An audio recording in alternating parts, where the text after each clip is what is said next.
Nós vamos dar continuidade, então, o que faltou do último estudo, que é o estudo 3. Nós precisamos terminar na página 3. Aqui, sola escritura, que é o princípio regulador, né, com relação à adoração. Vocês receberam? Eu mandei no grupo de WhatsApp já a apostila também, né, para quem quiser salvar lá.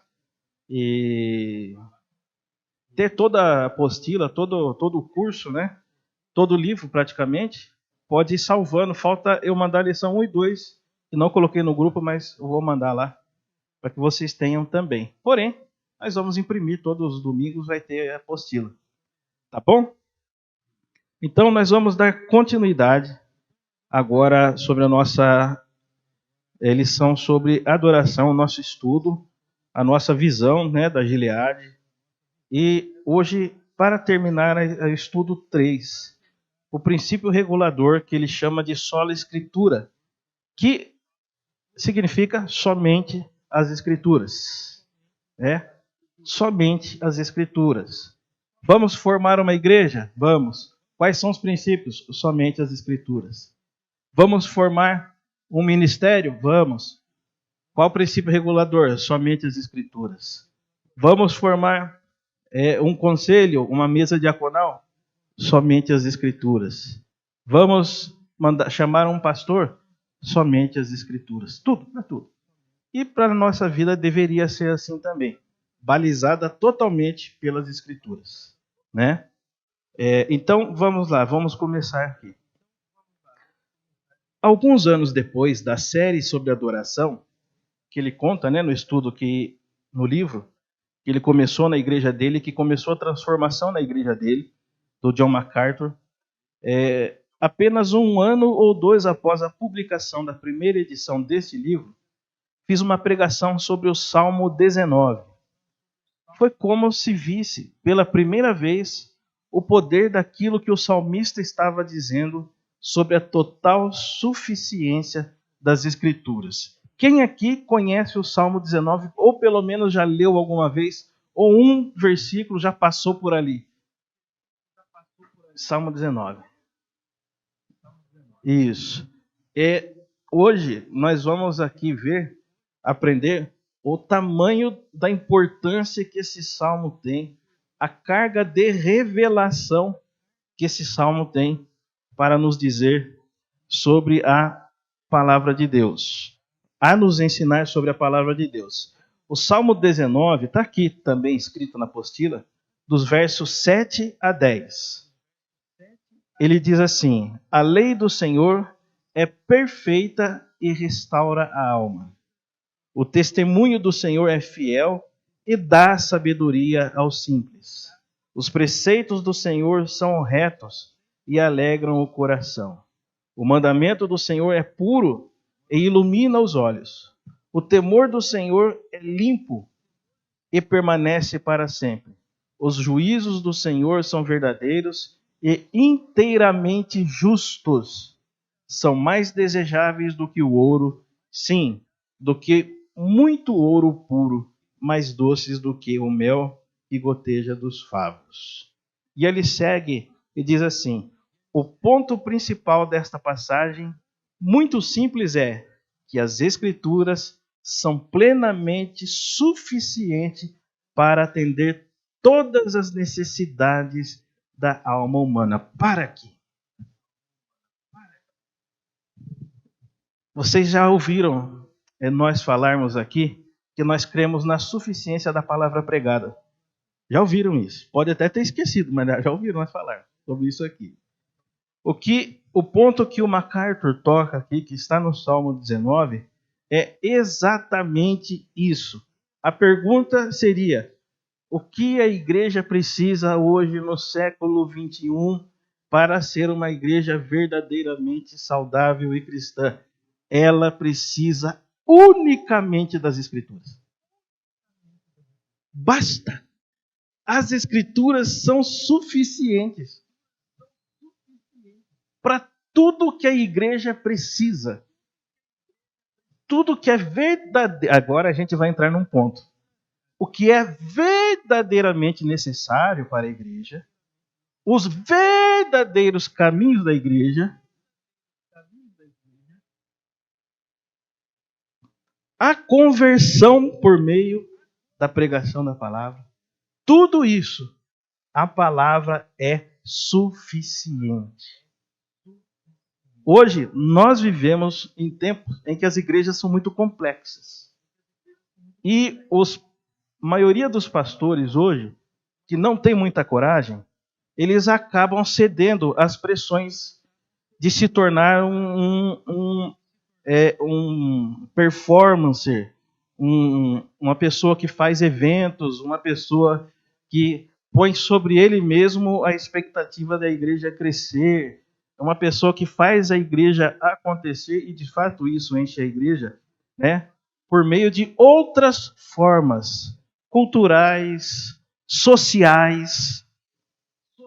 Porém, o que nós estamos vendo, nunca esqueça isso, por favor.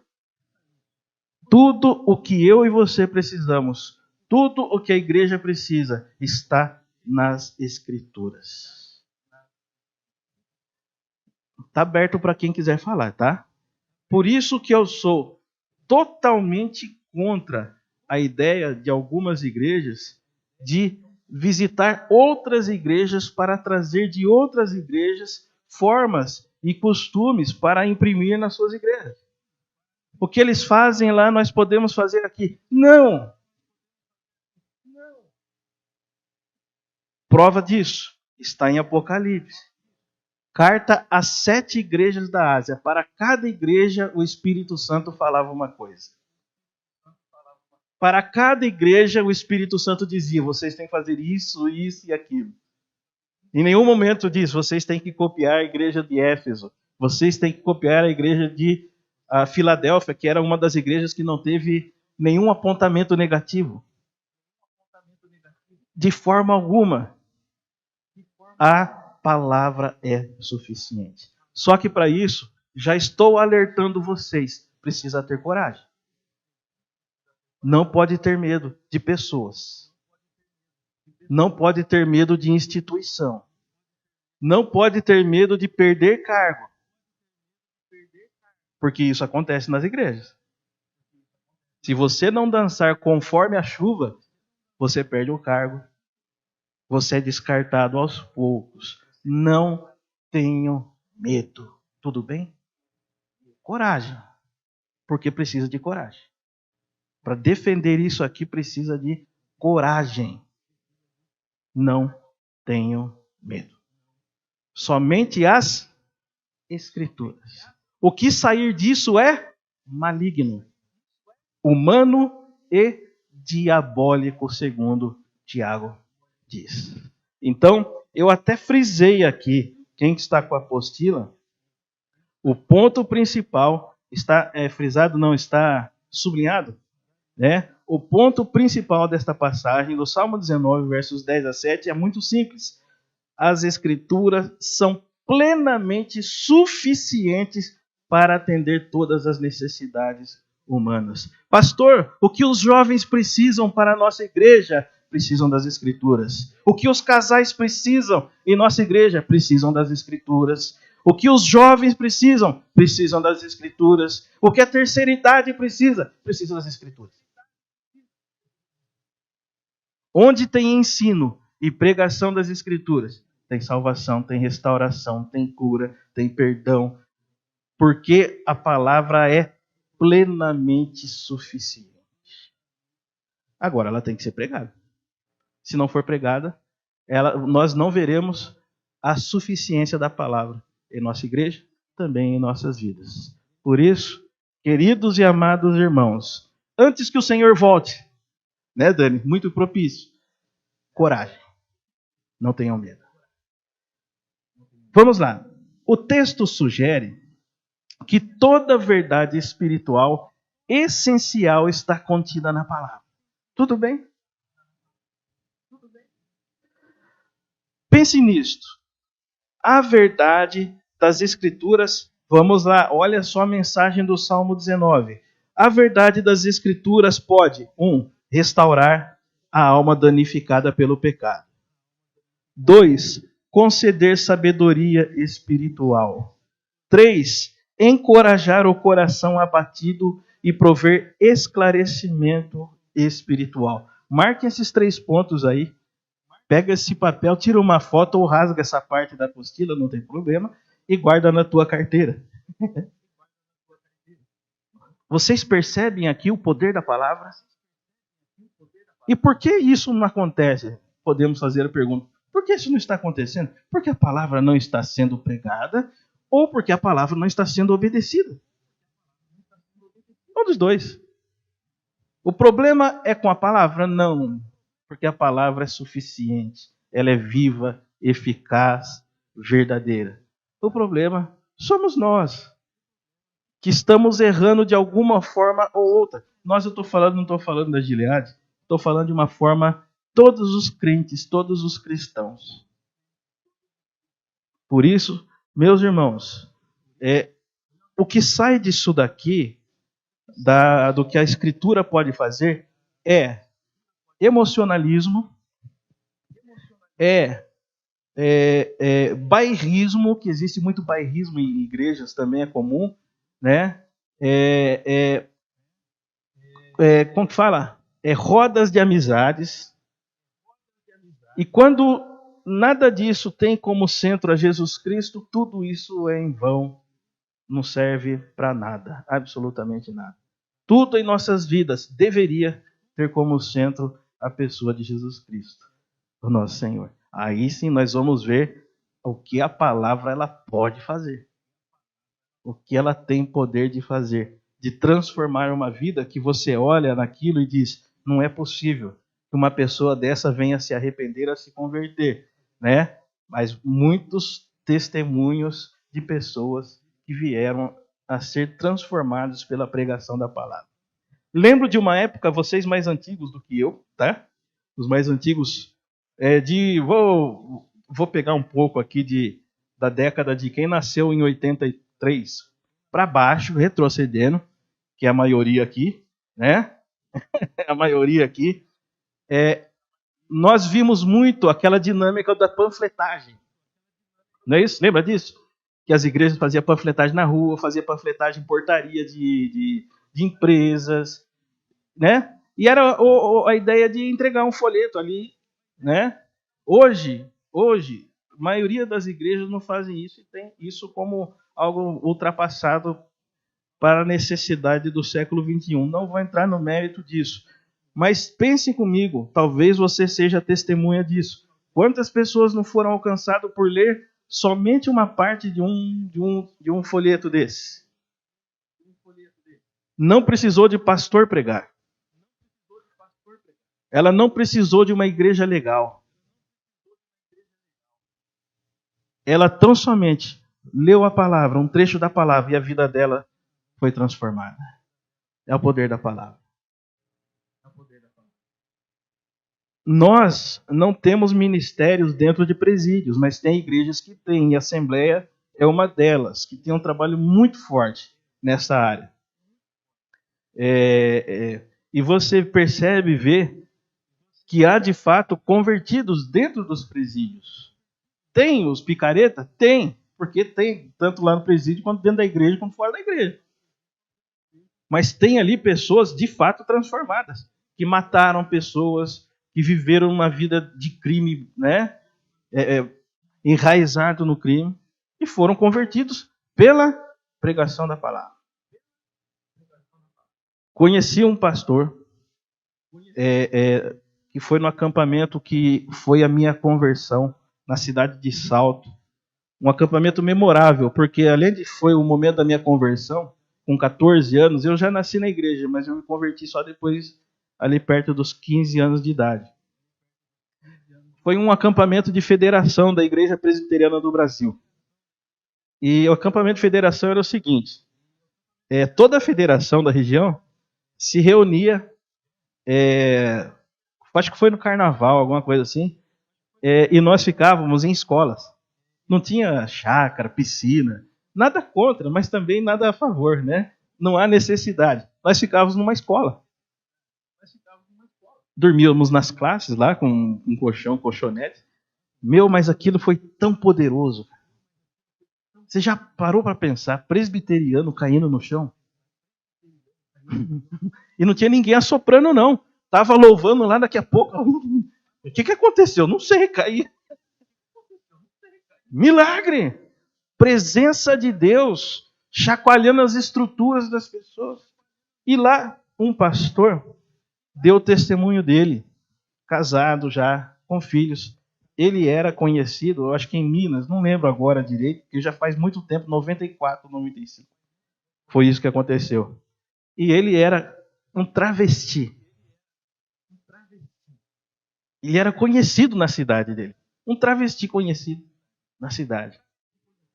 E ali naquele acampamento ele contou toda a trajetória dele. E ali eu vi uma pessoa totalmente transformada pelo poder de Jesus Cristo. Com a vida mudada. É isso que nós precisamos ver, gente. É isso que nós precisamos buscar de Deus. Milagres, não só para as nossas vidas, mas milagres da conversão, da transformação de pessoas. Lindo isso. E isso acontece por quê? Porque um dia alguém pregou. Porque um dia, talvez ele pegou um folheto lá. Um dia, hoje, não tinha essa dinâmica de WhatsApp, né? Facebook. Eu fico pensando, bom, deixa pra lá. Porque né, hoje é tão fácil enviar mensagens do que aquela época. E as conversões deveriam ser mais efetivas. O que não acontece, porque as pessoas vivem mandando mensagens no Facebook, né, colocando trechos bíblicos e coisa e tal, né? Só que né, não é o que nós vemos hoje. Então, o que o MacArthur ele diz aqui, e eu e você precisamos botar na cabeça, e não esquecer jamais, que a Bíblia, a palavra, é suficiente. Se você tem uma Bíblia na tua casa, você tem algo poderosíssimo na tua casa. Você pode conhecer a Deus por meio daquele livro, você pode ouvir a Deus por meio daquele livro. E ele pode sim transformar uma vida. Alguém quer comentar algo? Deixa eu só terminar aqui. Em outras palavras, a Bíblia resume tudo o que precisamos saber sobre a verdade e a justiça. Ou, como escreveu o apóstolo Paulo, as Escrituras nos preparam para toda boa obra. A série sobre o Salmo 19 marcou outro momento decisivo na vida da nossa igreja. Ela nos colocou face a face com o princípio reformador somente as Escrituras, que está aí em latim, sola Scriptura. Somente as Escrituras. Numa era em que muitos evangélicos parecem se voltar em massa para especialização secular nas áreas de psicologia, negócios, política, relações públicas e entretenimento, somos redirecionados para as Escrituras como única fonte na qual podemos buscar a infalível verdade espiritual. Isso teve um impacto em todos os aspectos da vida da nossa igreja, incluindo a adoração. Qual é o princípio regulador para a revitalização de uma igreja? A pregação das Escrituras. Alguém quer perguntar alguma coisa? Falar alguma coisa? Considerar alguma coisa? Está aí o microfone por aí rodando, está com a Karina aí. Pode falar. Dúvidas? Acréscimos? Descobertas? Diga. Vai lá, vai passar o microfone para todo mundo te ouvir. Eu sempre falo aqui que eu sou burra, né? Porque eu demorei 50 anos para começar a entender o que é a Bíblia, né? Eu fui criada dentro da igreja, enfim. E eu fico estarrecida o quanto viva ela é. Porque tudo que você pensar está na Bíblia. Ontem a minha enteada, né, velho e Maria estavam lá em casa, eles estavam comentando sobre a situação da empresa deles, que é uma menina que se veste, ela é casada com uma mulher, tal, ela se veste como um homem. E ela foi fazer uma entrevista, e ela chama Gabriela, e o cara começou a chamá-la de Gabriel. E ela se irritou com aquela. Ela falou, não sou Gabriela, meu nome é Gabriela. E aí eu falei assim, é impressionante, porque assim, a gente sempre viu na Bíblia, né, que o homem não deve se vestir como mulher, a mulher não deve se vestir como homem. E eu não entendia isso, porque eu falava, por que mulher não pode usar calça comprida? Por que mulher não pode usar chapéu? Mas assim, é viva. É o que hoje todo mundo sabe o que é se vestir como homem, o que é se vestir como mulher, porque tem escolhas que são feitas. E eu comentei isso, né? É impressionante como a Bíblia é viva e ela é pessoal, ela fala com você naquele momento. Só pode ser a palavra de Deus. É a palavra de Deus. É algo sobrenatural, fora do comum, né? Diga. Às vezes a gente fica pensando porque a igreja não quer mais saber de pregar a palavra, porque ela inventa outras coisas, que o efeito é mais rápido de encher uma igreja. Né? A palavra, ela vai impactar e ela vai ir transformando as pessoas, né? Mas ela tem esse poder. E hoje as pessoas não querem falar porque eu acho que dá mais trabalho ficar falando da palavra e eles se preocupam mais com o encher uma igreja do que encher uma pessoa com o Espírito Santo e com a verdadeira palavra. Sim. Até minha avó falava assim, minha avó era praticamente analfabeta, né? Mas ela lia a palavra e ela só tinha a palavra. Então ela falava assim pra gente, olha, a palavra de Deus, ela tem tudo que você precisa. Ela fala sobre política, ela fala sobre negócios, ela fala sobre dinheiro, ela fala sobre amor, ela fala sobre justiça, ela fala sobre todos os assuntos, de psicologia. Sim. Então a palavra, ela tem tudo, desde que ela seja pregada e o Espírito vai e faz o que tem que ser feito, a transformação. Sim. Por que dá trabalho você pregar as Escrituras? Porque, que ela nos confronta a nós mesmos. E, uma vez confrontados, nós somos cobrados pela própria palavra a mudar a nossa vida. Esse é um ponto. O segundo ponto é que ensinar a palavra dá trabalho. Porque não basta você pregar. Você tem que ensinar, você entra o discipulado. Uma das bases da igreja principal é o discipulado.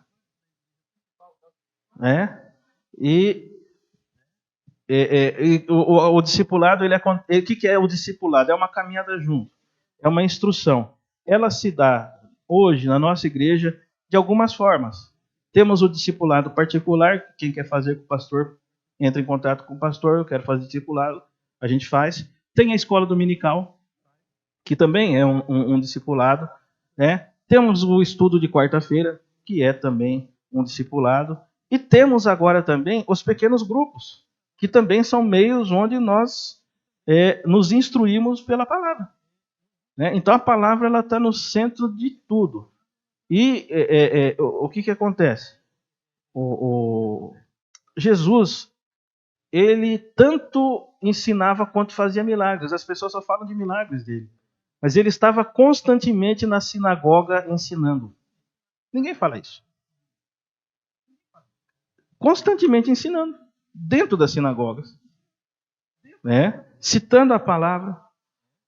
Então, dá trabalho. Porque vai demandar do pastor se desdobrar, se doar para ensinar as pessoas, para levar as pessoas a Cristo.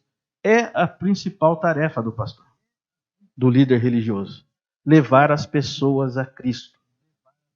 Pode fazer o que for, pode fazer evento, pode fazer, se não levar as pessoas para Cristo, já está fora, perdeu a mão do ministério pastoral. Então, é outro ponto, Regina. Dá trabalho porque precisa ensinar. Pastores hoje não querem gastar seu tempo conversando com pessoas e ouvindo as pessoas, os dramas, ensinando, discipulando, ensinando a Bíblia, porque a maioria nem lê a Bíblia mais. Não estuda teologia mais. Não se alimenta de outras ministrações. Então, não tem capacidade, Não ora, porque aí vem principalmente a unção do Espírito Santo. Então, aí fica difícil mesmo, Fica manco. O ensino fica manco. Rodrigo, depois a Ieda. Só para complementar também. Dá trabalho e igual você estava falando, e leva tempo e precisa estudo, precisa dedicação, né? Para quem vai ensinar e para quem também está aprendendo. Sim, Precisa de tempo. precisa. E com essa vida, essa correria, hoje eu percebo, converso, né, com alguns amigos, colegas, até de outras denominações, e é justamente o que eles falam. A gente, quando vamos entrar em assunto, algumas coisas, questões bíblicas, e aí ele fala, nossa, você tem um pensamento diferente. Aí eu falei, não é isso, tô louco, eu tô aprendendo, tem muito ainda a aprender. Mas lá tem escola bíblica, o pastor dá o discipulado. Nossa, lá ainda tem escola bíblica? É, É algo assim tá acabando nas igrejas. eu falei, olha, é um dos critérios hoje que eu e minha família estamos lá. A gente começou a procurar, fomos em umas 2, 3 denominações, até encontrar aqui, que encontramos inclusive pelo Facebook, Sim. né, no Instagram. Foi justamente, falou, olha, tem escola bíblica. Nós vamos aprender. Nossos filhos vão aprender. E na época que eu comecei a procurar isso, eu já estava numa vida toda errada, né? De pecado, feito coisas horríveis, né? E fui chegando ao arrependimento e buscando a verdade. Sim. E estudar. E aí eu conversando com um pastor, um colega, ele querendo mais verdades assim, ele falou, Rodrigo, você está buscando algo que não é interessante hoje, você não vai ouvir muito nas igrejas. Eu, como assim? Aí ele falou comigo, mas porque até que ponto é importante ensinar isso? Senão as pessoas não vão ficar na igreja. Aí eu falei, peraí. Calma, vamos conversar de novo, vamos voltar. Então você está querendo dizer, isso colega, a Mar sabe quem é, que existe até um certo ponto para ensinar, senão é perigoso as pessoas não ficarem, falou, hoje nós temos que ter esse cuidado. Cuidado, né? Tem que ter Tem que cuidado ter para não ensinar. cuidado, senão a igreja fica vazia. Aí eu fiquei assim, sem, eu perdi a fala, né? Eu falei, meu Deus. E eu querendo, né? Eu falei, não, eu preciso buscar, eu preciso aprender. Eu já errei muito nessa vida. Eu quero corrigir, eu quero fazer do jeito certo, do jeito que está nas Escrituras. Com aquele, né, ardor de arrependimento, aquela... Então, foi onde, através de Deus mesmo, do Espírito Santo, foi onde, lá em Palmital, que eu já mencionei que aí conheci a IPI. Conheci a IPI lá, pastora, como é o nome dela? Pastora Ângela. Ângela. E dali eu vi olha, né, uma conhece, ensina mesmo sem medo a verdade, aquilo foi me confrontando mais ainda, fomos aprendendo e aí mudamos para cá. E aí agora estamos aqui e a gente glorifica a Deus, né? Mas eu vejo por aí com alguns colegas e às vezes a maneira que nem você falou das redes sociais é o que eu uso essa estratégia. Eu falo, viu, vamos tomar um café? Vamos almoçar? Porque aí já vai separar um tempo. E vamos conversar sobre diversas coisas. E é natural entrar na palavra de Deus. Sim. Tá vendo? É importante. Ó, os dados que nós temos aqui são reais. Não é viável ensinar a Bíblia mais nas igrejas. Infelizmente, o que eu estou dizendo para vocês não é que, pastor é corajoso. É que eu já apanhei tanto que eu não tenho nada a perder mais. Eu não tenho nada que me bote medo, gente. E Deus colocou isso no meu coração. E eu vou ensinar a palavra, custe o que custar. Tem o preço que eu tenho que pagar. Né? Então, vocês vão pagar um preço alto por crer na palavra e por ensinar a palavra, principalmente por viver a palavra. Né? Eu só queria dar uma amostra do que o mundo pensa, né? Porque a Bíblia fala da vã sabedoria do homem. A gente se perde, né? E principalmente hoje, que se sabe de tudo, né? Tem mestrado, doutorado, PhD em tudo. O Gil, meu marido, Sim. ele fala assim: Eda, eu tenho medo da dona Zilda porque ela é mulher de um livro só. Porque minha mãe só leu a Bíblia a vida inteira. Leu Peregrino, outras coisas que sejam relacionadas, né? Sim. Mas olha como o mundo não entende. Me assusta a dona Zilda porque ela é mulher de um livro só. É a mulher da Bíblia. Tá vendo, gente? Como é maravilhoso o testemunho do poder da palavra de Deus. Por isso estou dizendo, não tenham medo de pagar o preço. Porque a glória que nós temos é de ver e ouvir o testemunho e de ver a mão de Deus operando poderosamente por meio da palavra. Né? Sejamos fortes, corajosos. Vamos ouvir várias e várias dentro das próprias igrejas. Você está desatualizado. Isso aí não, né?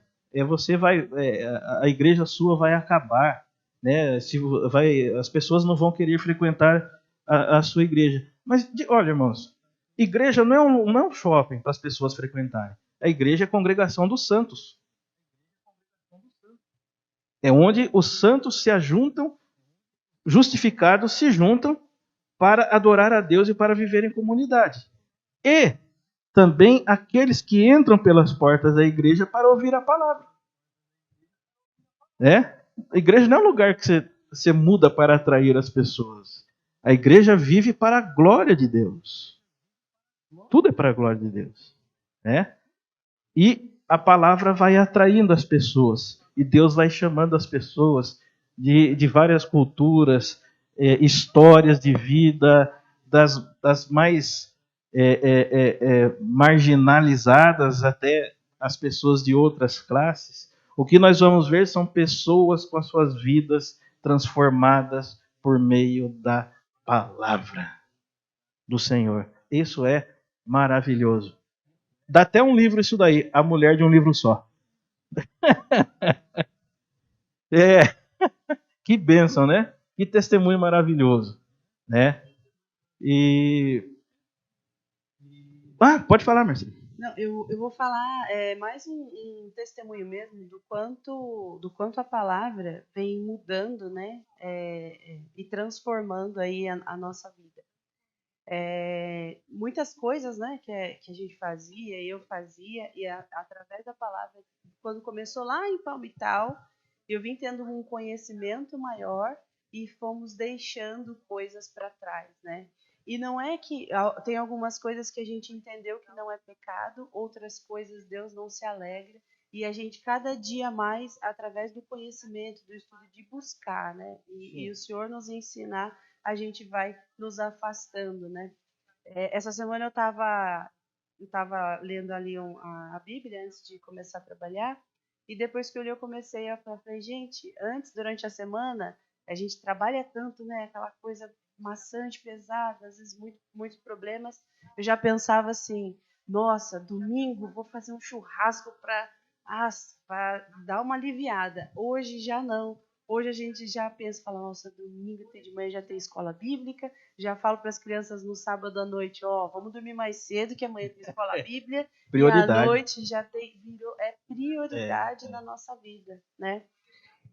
Só que tem um ponto aqui também, pastor, que da verdade, né? Você falou que sempre vai pregar a verdade, e é isso que a gente busca, por isso que a gente se mantém, né, buscando a palavra. O que eu percebo é que as pessoas ainda não estão abertas a ouvir a verdade. Sim.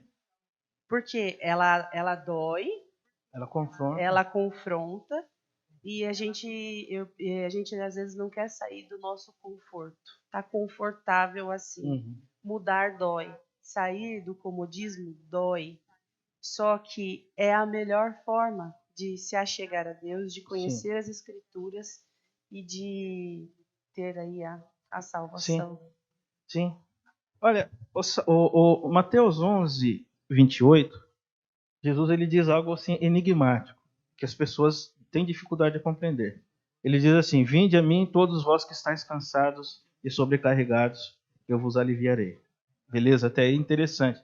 E as pessoas, pô, mas eu estou indo na igreja, eu estou ouvindo pregação, né? Pô, por que eu não estou aliviado? Por que tá essa carga não sai de mim? Será que eu não sou... Aí a gente vai cair nas heresias, né? Será que eu não sou predestinado? Será que eu não sou eleito? Será que Deus não gosta de mim? Aí Jesus, ele continua e diz, aprendei de mim, que sou manso e humilde e acharei descanso para a vossa alma.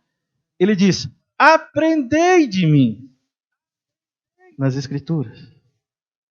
E aí sim você achará descanso para a vossa alma. Gente, não tem como fugir do ensino. Deus fala todo o tempo. O próprio Senhor Jesus, ele fala. O que nós sabemos sobre Jesus? Essa é uma pergunta que você faz para você mesmo. O que você sabe sobre Jesus?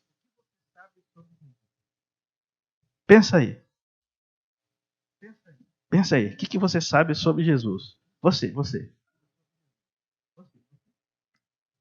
Pensou? Agora eu vou dar um desafio para vocês. Leiam essa semana o Evangelho de Marcos. Ele é o mais simples, mais sucinto de se ler. Por isso eu estou indicando ele. Ele é muito bom. Aí você vai ver se de fato você conhecia de fato Jesus como você acha que conhecia. Se você quiser se aventurar para o Evangelho de Mateus, Lucas e João, legal. Eu estou falando de Marcos porque é mais rápido, mais sucinto. E aí você vai ver de fato. Poxa, Jesus falou isso? Falou.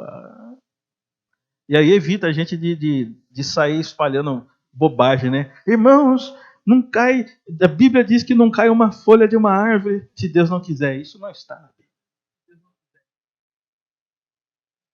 É bonito, mas não está na Bíblia. Né? É legal. Eu até acho legal, né? Mas não está na Bíblia. Né? Então, leve esse desafio e eu vou fazer o mesmo desafio que vocês. Tá? Não vou cobrar ninguém, tá? Fiquem tranquilos. Eu vou estar a partir de amanhã lendo o livro de Marcos, acompanhando vocês nessa caminhada que quiserem, tá? E vocês vão conhecer muita coisa sobre Jesus, aprender muito dele, né? E tá livre. Ah, não, eu prefiro o Mateus, vai lá. Eu prefiro o Lucas, vai lá. Eu prefiro o João, vai lá. Mas leia um dos evangelhos. Se possível, Marcos. Diga. É que nem tá falando, né? Cada igreja tem um público, vamos dizer assim, né? E não tem uma receita de bolo que hoje em dia estão fazendo que tem que ser igual para tudo, né? Aí por isso que a palavra ela é viva e eficaz, porque dentro de uma igreja ela vai surtir um efeito que é necessário, na outra ela vai surtir o outro efeito, que é onde é necessário, o que realmente aquela igreja precisa. Sim. Então não é uma receita de bolo que o povo agora quer fazer um pacotinho e dar para cada uma e fazer com que essa igreja seja igual a todas. Não vai ser e nem pode ser. Sim. Porque cada uma tem a sua marca, vamos dizer assim. Tem a sua identidade. A sua identidade. Tem seu público. Não vai funcionar. Você pode até ver que por causa dessa forma que estão querendo colocar, que as igrejas estão até cheias, mas elas estão cheias de quê? De pessoas vazias, necessitadas de quê? Da palavra que vai fazer o efeito na vida delas. Então isso, uma hora ou outra, vai frustrando e vai acabando. Porque a gente já tem visto isso. Igrejas morrendo por falta da palavra. Não perdura muito tempo. Não vai muito tempo. E outra coisa que preocupa é esse incentivo a seminaristas que não tem o chamado muitas vezes. Porque ele está olhando certas coisas e ele não tá realmente ouvindo o que Deus quer. Se Deus realmente quer dele a palavra, porque isso exige de um pastor coragem, como a gente tem falado, exige de um pastor que ele realmente pregue a palavra, porque é isso que Deus quer de um pastor. Ele não quer uma oratória bonita num púlpito que enche uma igreja. Ele quer aquele que vai falar da palavra de Deus, que vai encher o coração de uma pessoa. E não é a questão só do visual. É o de dentro para fora, né? Isso. Então, isso exato.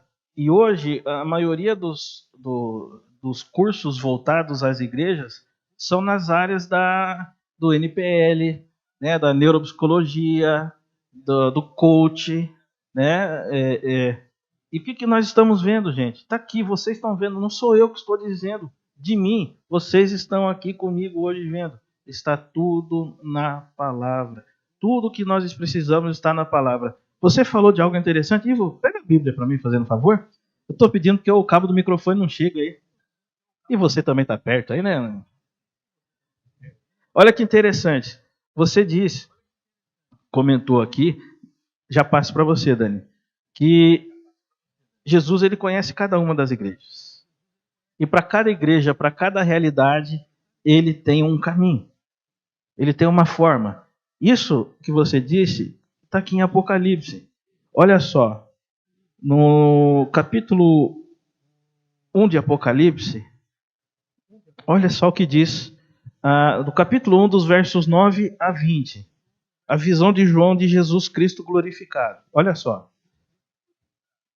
Eu, João, irmão vosso e companheiro na tribulação, no reino e na perseverança, em Jesus achei-me na ilha de Patmos, por causa da palavra de Deus e do testemunho de Jesus.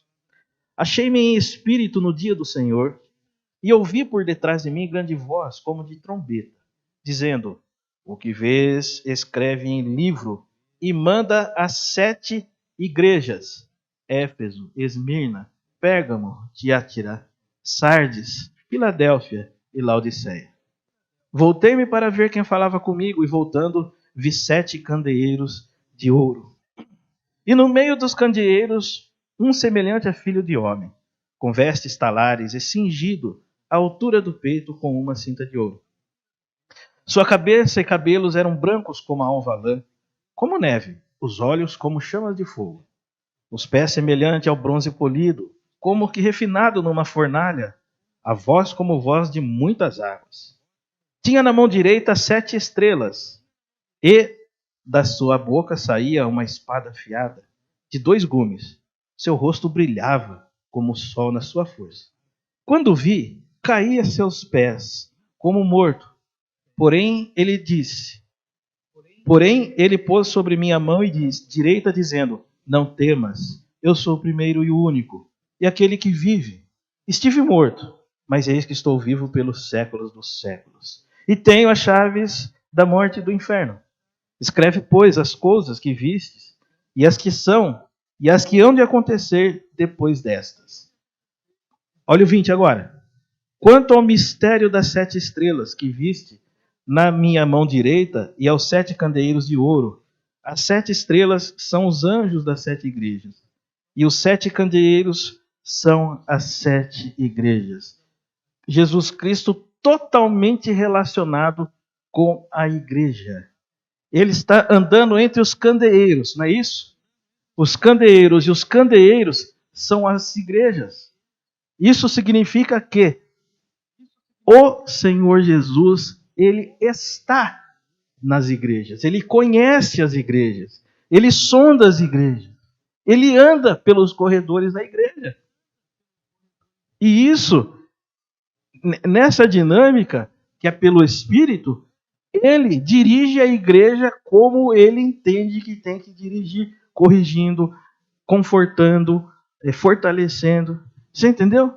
Ele está em todas as igrejas que pregam a palavra. Porque onde não prega a palavra também não está, não. Laodiceia está aqui o exemplo. Vocês botaram para fora da igreja, né? Estou batendo na porta. Se vocês abrirem, eu entro. Se não abrir, eu vou continuar lá fora. Né? Então, vejam aqui de forma... os anjos seriam os líderes das igrejas. Os pastores, bispos, presbíteros, né? Estão nas mãos de Jesus. E ele anda entre os candeeiros que são, né, as igrejas. E ele fala, maravilhoso isso. O que você viu, João, escreve e manda para as igrejas. Não é manda para o prefeito, não manda para o Herodes, não manda para as igrejas, detentora da graça, do poder, da voz profética de Deus, a igreja. Por isso, nós não podemos falhar. Eu ia falar sobre a importância, né, essa questão da Bíblia, até para as crianças, né, porque eu lembro que quando eu era pequena, eu amava ir na escola dominical, né? Tinha a gente estudava revista e tudo. E eu lembro, assim, claramente que eu queria estar todo domingo. Lógico, a gente tinha aquelas gincanas que ganhava pontos se levasse a Bíblia e tudo mais. Mas eu lembro o quanto era interessante. E isso faz toda a diferença hoje, né? Nas nossas vidas. Porque a gente tem prazer de vir na igreja. E desde criança isso a gente aprende, né? Na escola dominical é muito importante. Esses dias o Davi estava falando, ó, mãe, eu tenho atividade para fazer de matemática, português e bíblica. Eu achei tão interessante, porque eu falei que bonitinho, ele já associa, né, a lição bíblica como algo importante Sim. na vida dele. Então, não é, a gente às vezes, né, pensa assim, eles estão lá na salinha brincando, mas eles estão aprendendo a Bíblia. Né? Isso Sim. é fundamental na nossa vida, depois, mais pra frente, durante, Sim. né? E dá até como missionários dentro dos lares. Exato. Eles são. Né? Eu lembro que naquela época que eu gostava muito de ir na igreja, muitas vezes eu pedia para minha mãe me levar, o meu pai, mas eles não iam. Né? Eles estavam com problemas, né? Era uma família às vezes muito desestruturada, Sim, mas a gente estava lá. Sim. Eu queria estar lá na igreja. Então, é uma forma de levar as crianças estarem aqui na igreja, né, estarem aprendendo a Bíblia, é uma forma deles levarem também para outras pessoas, para a família e também para ser evangelistas, né? Levar para a vida deles, Sim. né? E vai passando isso para os amiguinhos e vai guardando. Olha, criança que esteve em escola dominical, não esquece. Eu lembro de várias coisas, não totalmente, mas lembro de várias coisas. Lembro das tias de escola dominical, lembro das canções, lembro das lições. Muitas tias, né? A gente chamava de tia, né? Estão guardadas no meu coração, porque foram marcantes para a minha vida. E o fato de eu ser hoje um pastor, que não quer dizer muita coisa, né? Deus, ele chamou e capacita, ele não chamou porque viu alguma coisa. Ele chamou porque ele quis e ele capacitou para, né? Porém, o fato de eu ser, independente de ser pastor, estar nos caminhos do Senhor, está ligado muito com o que eu via e aprendia das minhas tias na escola dominical, né? Junta com o testemunho de família, o meu avô, né? Mas tudo, Dani, vai cair para o testemunho. É um testemunho, né? Que vai inspirar os nossos filhos, netos, a andarem nos caminhos do Senhor e a amar, né? Pode chegar o caminho que eles vão se perder? Pode. Perder assim, eles vão sair dos caminhos. Sai, porque tem aquela idade do, né? Não, eu sei, cuido da minha vida, né? Eu sou grande, eu sou gente grande, né? Primeira zebra chama a mãe e o pai, né? Mas depois volta, cedo ou tarde volta para o caminho do Senhor. A mãe e o pai podem até não ver, partir antes, mas volta. Porque Deus é fiel para cumprir o que Ele promete e para ouvir as vozes regadas de lágrimas das mães que oram pelos filhos, né?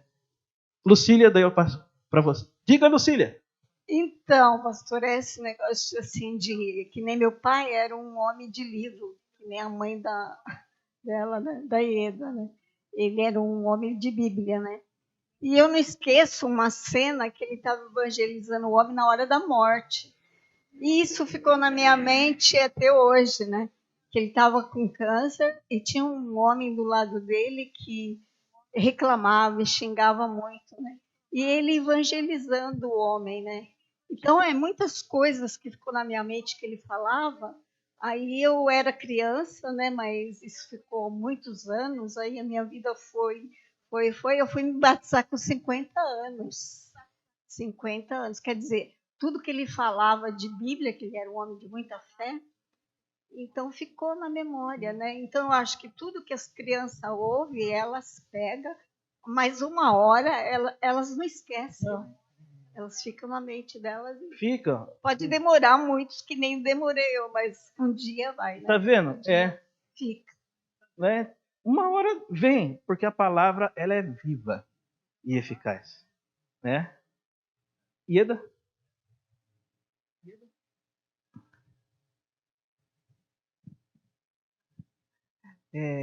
complementando aqui o que a gente está falando das crianças, né?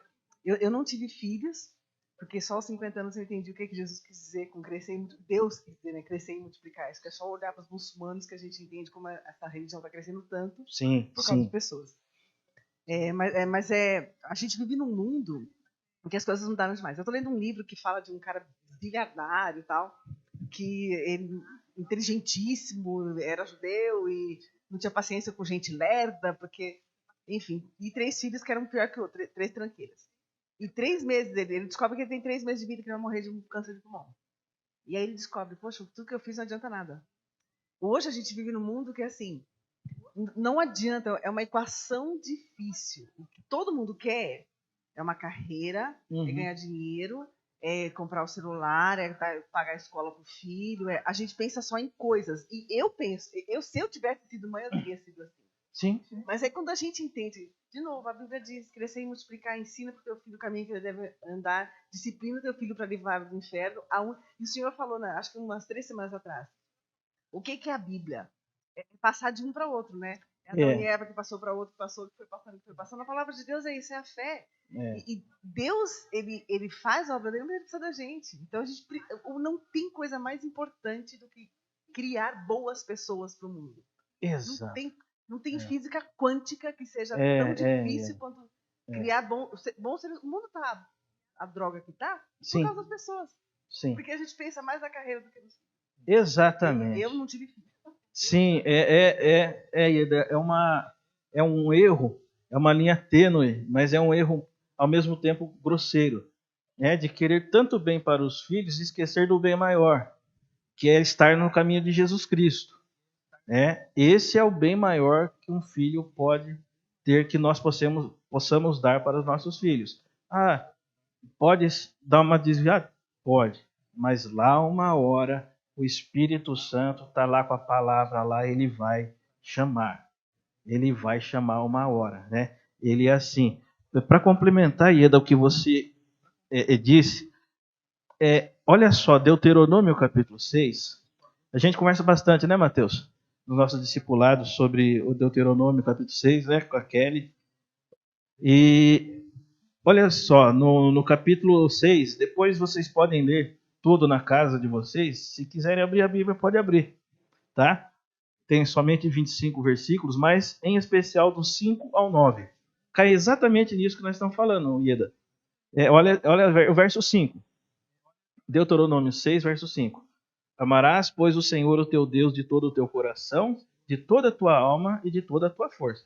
Bom, aí já passa a régua, né? Estas palavras que hoje eu te ordeno estarão no teu coração. Tu as inculcarás a teus filhos. O que é inculcar? Botar na cuca. Todo dia. Ensinar. E delas falarás assentado em tua casa. Geralmente a gente senta para ver celular e assistir TV. Não se afobem porque o pastor também cai nesse erro, tá? Mas nós precisamos mudar. Melhorar isso. Pode assistir o jornalzinho? Pode. Tem a minha série na Netflix. Vai lá, assiste. Mas não esqueça que a prioridade é a palavra que transforma e muda a tua vida. Então, inculcarás aos teus filhos. Assentado em tua casa, falará delas. Andando pelo caminho. Ao deitar-se e ao levantar-te. Não tem por onde escapar, gente. Né?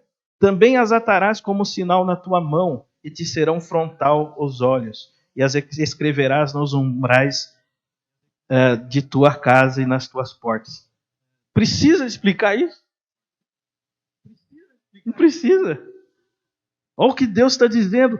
Ele está dizendo que temos que guardar os mandamentos e que ensinar os mandamentos. Ele está dizendo a forma que nós devemos fazer isso.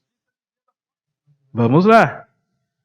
Verso 7. Inculcar nos filhos, falando dela, assentado em sua casa, andando pelo caminho, ao deitar, ao levantar, e também atarás como sinal nas tuas mãos. Escreverás nos umbrais da tua casa e nas tuas portas.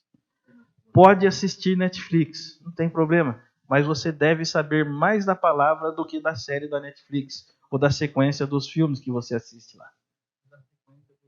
Tem problema, assiste. Coisas boas, né? Assistam coisas boas, mas não se esqueça de que a prioridade, o que você deve saber e ter prazer em ensinar aos seus filhos é a palavra, né?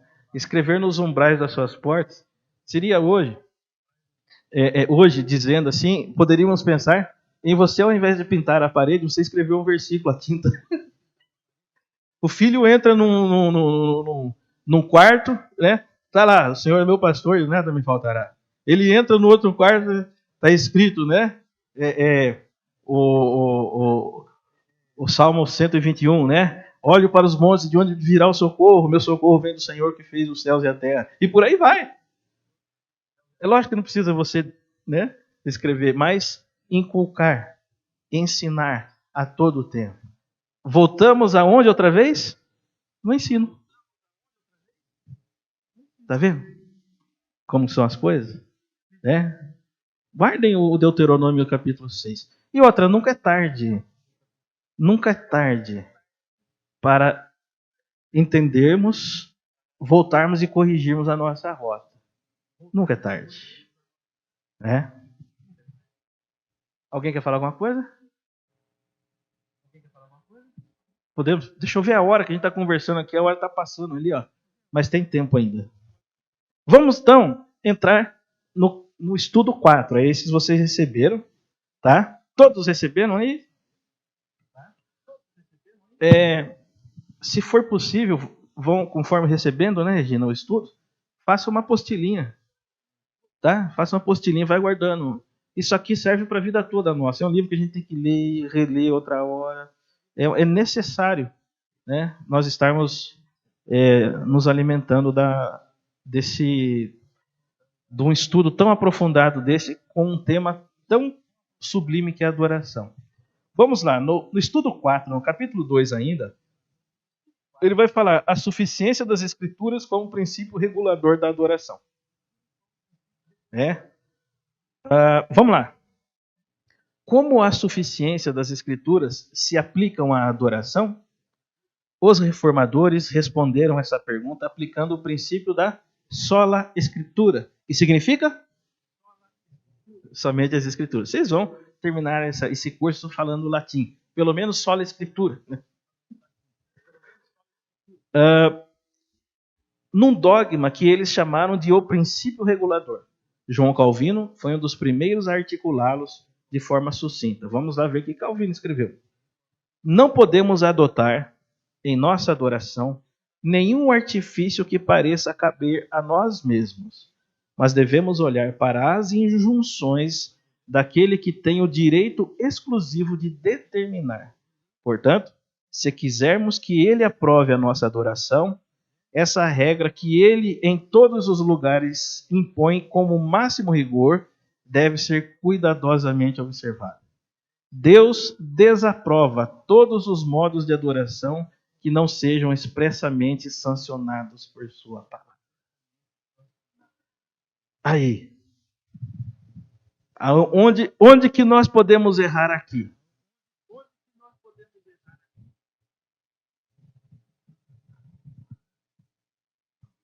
Vocês já ouviram falar assim, ó, eu vou para a igreja tal porque eu me identifico mais com aquela igreja tal, por causa da minha cultura. Né? Porque é uma igreja mais jovem, o outro porque é uma igreja mais tradicional. Ah, porque eu gosto da liturgia, né? Daquele culto, eu gosto de como funciona. Então, o que nós temos? De fato, existe a multiforme sabedoria e conhecimento, o multiforme agir do Espírito Santo nas mais variadas comunidades cristãs, né? No Brasil, fora do Brasil e por aí vai. No entanto, o princípio regulador ele sempre tem que ser a palavra. A palavra não pode ceder para a cultura. A palavra não pode ceder para modismos contemporâneos. A palavra não pode ceder para a cultura do pastor. Lembra que eu falei isso com vocês? O pastor, às vezes, ele quer trazer a cultura dele para dentro da igreja. Ele tem uma cultura forte, né? Veio do morro, ou veio do norte, nordeste ou do sul, né? Quer fazer a turma tocar rap no louvor, ou se não quer fazer tocar baião, né? Chachado, né? Que é um erro, né? O princípio regulador para um culto, um momento de adoração, será sempre a Bíblia. É nela. E se dela desviarmos, olha só que Calvino diz, eu vou reler aqui, ó. Nós não podemos adotar em nossa adoração nenhum artifício que caiba a nós mesmos. Pô, eu acho isso legal, hein? O que você acha da gente fazer? Tá na Bíblia? Não sei. Então vai estudar. Né? O pastor chega, no caso da igreja presbiteriana, né? Pro conselho. Ô irmãos, o que vocês acham da gente fazer isso aqui? O conselho pergunta, pastor, tá na Bíblia? O pastor fala, não sei. Então vai ler primeiro, depois você... Ou o conselho chega pro pastor, vamos fazer isso? O pastor pergunta, tá na Bíblia? Não sei, então vai ler. Porque nós não podemos fugir das 4 linhas da palavra de Deus. Não podemos fazer isso. Não temos direito e autorização alguma para fazer isso. Eu gosto de Calvino porque ele é muito... ele tem um zelo. Ele tinha um zelo por Deus, pela palavra. Né? Então ele fala assim, de nós mesmos não pode ter nada. Mas devemos olhar para as injunções daquele que tem o direito exclusivo de determinar.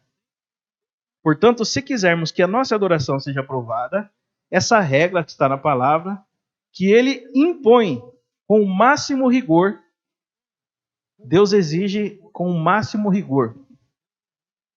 Deve ser cuidadosamente observada. E Deus desaprova todos os modos de adoração que não sejam expressamente sancionados por sua palavra.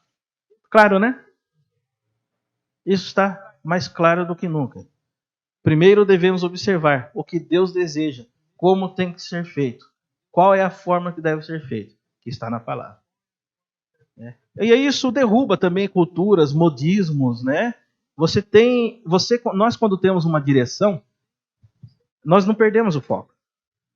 Algo claro, nós não nos perdemos. Seguimos em frente, está claro para nós, né? Calvino sustentou esse princípio bíblico com vários textos bíblicos, incluindo 1 Samuel 15, 22, que diz assim, ó, obedecer é melhor do que oferecer sacrifícios, e o atender melhor do que a gordura de carneiros. Em Mateus 15, 9, em vão me adoram, ensinando doutrinas que são preceitos humanos. O que são preceitos humanos que podem dominar uma igreja?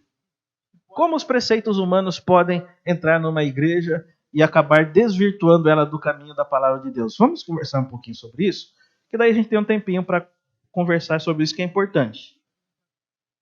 O que seria adorar em vão, ensinando doutrinas que são preceitos humanos? Isso acontece hoje? A igreja centrada no homem. O que é uma igreja centrada no homem?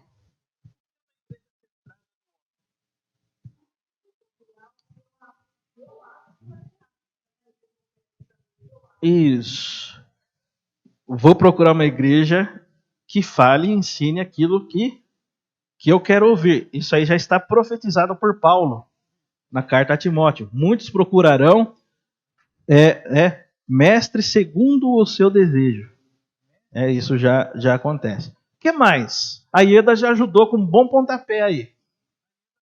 Como a mão humana pode desvirtuar o caminho da igreja? O que nós podemos ver e observar hoje no meio cristão, no meio das igrejas?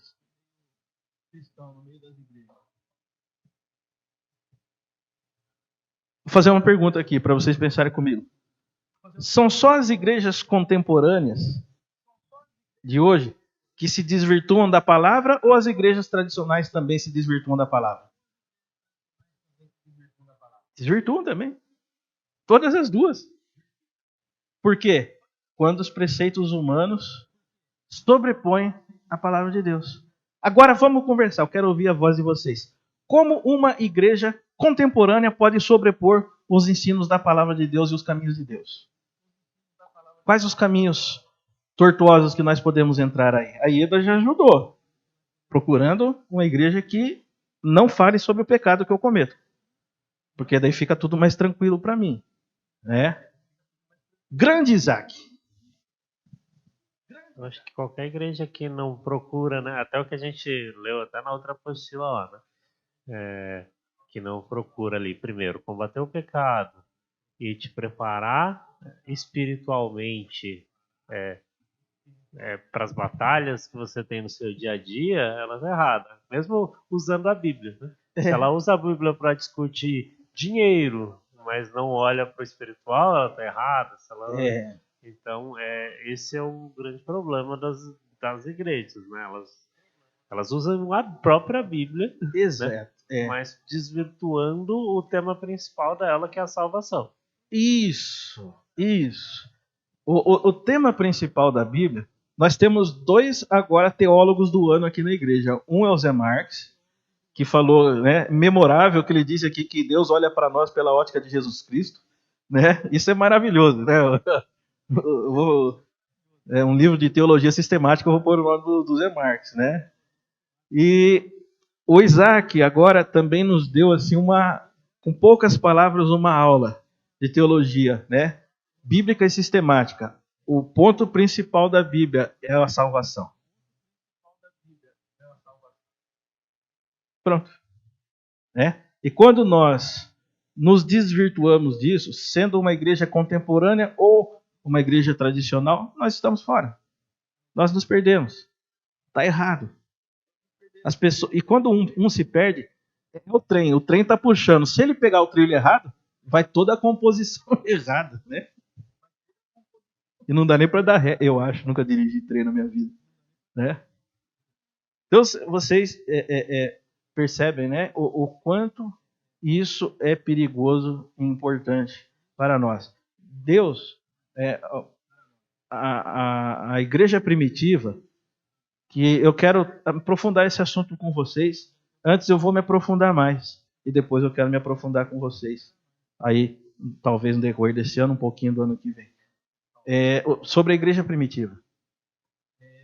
Porque assim, passou o tempo, vivemos em outra época. Isso é fato, beleza. Mas a essência, o principal, que eles deixaram para nós, não pode ser mudado. Está lá em Atos. Está nos costumes dos nossos pais da fé. Está nos costumes que eles deixaram para nós. Ah, mas é judaico. Não é judaico. Não é questão de ser judaico. Nós já vimos aqui que os oráculos de Deus foram confiados aos judeus. Isso se passou para a igreja cristã, né? E isso foi se passando para as igrejas que iam se formando, né? Tanto dentro como fora de Jerusalém, ali da Palestina. Você pode ver que é interessante, que a essência não ficou, que eles lutaram muito, isso está na Bíblia. Os judeus cristãos lutaram muito para impor a circuncisão, sabe disso, né? Só seria salvo em Jesus quem fosse de fato circuncidado e seguisse os preceitos judaicos. Mas isso são preceitos humanos, né? Que Deus deixou para uma determinada situação. E a igreja cristã, ela não trouxe para a sua cultura, não trouxe isso para a sua vivência, no começo da sua existência. Porque o essencial está lá em Atos 2, todos viviam em união, eram unânimes, dividir do pão, nas orações, na palavra. Havia singeleza de coração. Nós não gostamos de simplicidade. Por isso nós não conseguimos andar direito nos caminhos do Senhor. Porque nós gostamos das coisas complexas, né? Difíceis. E elas não são. Elas são simples, né? O princípio regulador, que ele cita também, nós podemos ver aqui, em João. Nós já lemos isso, que Jesus fala com a mulher, Evangelho de João. 4, será?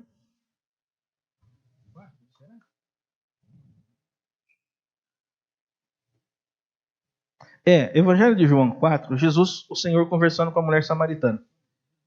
Olha só o que ele fala da verdadeira adoração. Vamos lá, deixa eu só ver. Só para terminar, e daí na próxima aula a gente continua aqui do Um Inglês Contemporâneo de Calvino. Marca aí, tá? Olha lá. Evangelho de João, capítulo 4, versos 19 em diante. Senhor, disse a mulher que era samaritana, vejo que tu és profeta. Nossos pais adoravam neste monte. Vós, entretanto, dizeis que em Jerusalém é o lugar onde se deve adorar. Legal até aí? Ela está falando, samaritana, de uma cultura que foi passada. Que era no monte, quem acertar o nome do monte vai ganhar um pé de couve do Guto. Eu pago, hoje eu pago um maço de cheiro verde. Passou o tempo já, passou. Que era no Monte Gerizim, né? Que os samaritanos tinham a cultura de adorar no Monte Gerizim.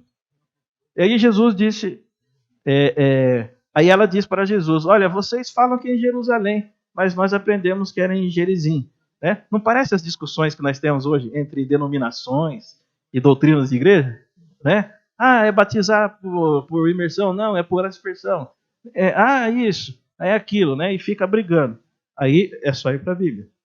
Verso 21, disse-lhe Jesus, mulher, podes crer-me que a hora vem, quando nem neste monte e nem em Jerusalém adorareis ao Pai. Aí lascou tudo. O costume deles era onde? Gerizim.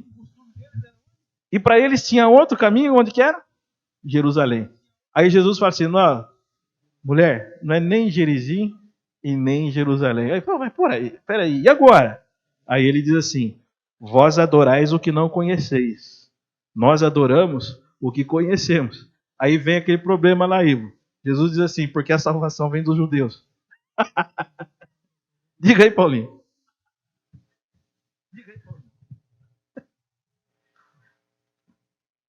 Isso não tem como fugir, tá, gente?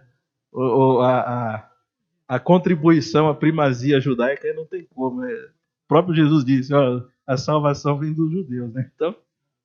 Então, a palavra, né? A palavra diz, né, que a salvação vem dos judeus. Então, isso. A palavra ela é a rocha. É a rocha, isso. A palavra é o preceito de Deus, isso. Não um preceito humano. Então, um preceito humano que eu estava comentando aqui com o Otávio é palavra coaching, né? Pregações coaching, de autoajuda. Isso. Aquilo que, se a gente atrelar, eu estava pensando esses dias sobre isso, e se você for para pensar, a palavra coach, a palavra de autoajuda, ela só te anestesia. Sim. Ela para um problema maior. Eu estava comentando com a Dani alguns remédios que o médico indicou para ela, né? Que ela estava com gastrite. Então, tem alguns remédios que eles só vão anestesiar você para um problema futuro maior. Isso. Entendeu? Então, ele te anestesia por um tempo. E quando estoura aquele problema, você já não tem uma base. Porque a palavra coach, a palavra de autoajuda, aquilo que afofa seu ego, ela não é base. Você não tem base. Sim. Então, é muito perigoso aquilo que te alimenta, né? Aquilo que te faz que você é o cara, que você é inteligente. Você vai lá e não estou dizendo que seja errado você estudar psicanálise, você estudar psicologia, você poder trabalhar com as pessoas, você poder ajudar de alguma forma, mas que isso não seja a regra e base. Uhum. Que isso não seja o fundamento da pessoa. Que o fundamento de nós cristãos seja a palavra do Senhor. Acima de tudo. Sim. Porque senão a gente não tem onde pisar. A gente não tem uma rocha. A gente vai passar por momentos difíceis, a gente vai cair porque a gente vai pisar na areia movediça. A gente não vai conseguir voltar. Isso. Então, às vezes eu comento com a Dani, será que é errado fazer isso na vida? Será que... Poxa, mas a gente tem uma base. Vamos lá, vamos para a base. Vamos pisar lá no alicerce. Porque se a gente pisar no alicerce, a gente não vai afundar. Agora, se a gente pisar num lugar que é duvidoso, é batata. Exatamente. É o problema acontecer. Então, infelizmente, estamos sendo anestesiados por muitas palavras. A gente vive uma vida anestesiada. Então eu sou assim. E fica sendo anestesiado por um bom tempo. E aí, quando acontece algo de muito grave, a gente não consegue trabalhar com isso. A gente acaba saindo da Isso. igreja, desistindo. Muitas pessoas são frustradas, Perdendo a fé. perdendo a fé, Sim. porque estão baseadas em palavras tão gostosas, tão boas de ouvir, Sim. em pastores, em líderes de louvor, em igrejas, em placas denominacionais. Então, a base da pessoa é isso. Quando isso vem, cai essa estrutura, ela não tem Deus, não tem a rocha. Exato. Então, assim, a palavra é a rocha. A palavra é a nossa base. Eu creio nisso. Mais um nome para o nosso livro de Teologia Sistemática. Tem o Zé Marques, tem o Isaac e agora tem Paulinho. Né? A rocha. Jesus ele fala sobre isso nos evangelhos, dizendo do homem sensato que construiu a sua casa na rocha. As crianças até cantam, desde a minha época canta isso. Tá? Não construa a sua casa na areia. Né? E Jesus ele conta essa parábola do homem sensato que construiu sua casa na rocha e veio a chuva, a tempestade, e ela não caiu. Mas o que construiu na areia logo veio ali, no primeiro sinal de vento, de tempestade, desmorona tudo. E aí algumas pessoas dizem que a rocha seria Jesus. Não, Jesus está falando que a rocha é a palavra. A rocha é a palavra. Jesus está ensinando, nesse ponto em Mateus, que a rocha é a palavra. Muito bem, Paulinho. Ainda bem que eu já tinha acabado com a nossa gincana, porque daí eu tinha que pagar um pé de cheiro verde para você. Né? E é exatamente isso, tá? Se um dia algum pastor vier falar aqui, pregar, olha, Jesus está falando que a rocha é Jesus. Nesse caso, ele estava dizendo, a rocha é a minha palavra. A rocha é a palavra. Né? Aí Jesus ele continua, mas vem a hora, e já chegou, em que os verdadeiros adoradores adorarão o Pai em espírito e em verdade. Porque são esses que o Pai procura para seus adoradores. Olha, nós estamos vendo Jesus dizer para nós que Deus procura os verdadeiros adoradores. Se ele procura os verdadeiros adoradores, ele faz uma seleção aí. Faz ou não faz? Os verdadeiros adoradores que adoram em espírito e verdade. Porque esses que Deus procura, então ele faz uma seleção daqueles que adoram em espírito e em verdade. E ele diz, Deus é espírito, importa que importe que os seus adoradores o adorem em espírito e em verdade, pela fé e pela obediência à palavra. Fé, obediência à palavra, que não é por medo, não é por imposição, é por amor, por convicção, que são chamados as pessoas, a mulher ou o homem de um livro só. Né? E tudo começa, a base está na rocha. Tá? Na rocha. Vamos encerrar por aqui, tá? No próximo domingo, então nós vamos lá começar aqui no terceiro parágrafo, né, sobre um inglês. Leiam, tá? Para a gente conversar. Conversamos bastante aqui, isso é muito bom. É isso que é importante. Todo mundo falar, ouvir, né, conversarmos, trocarmos as ideias e experiências, e todos nós vamos aprendendo com isso.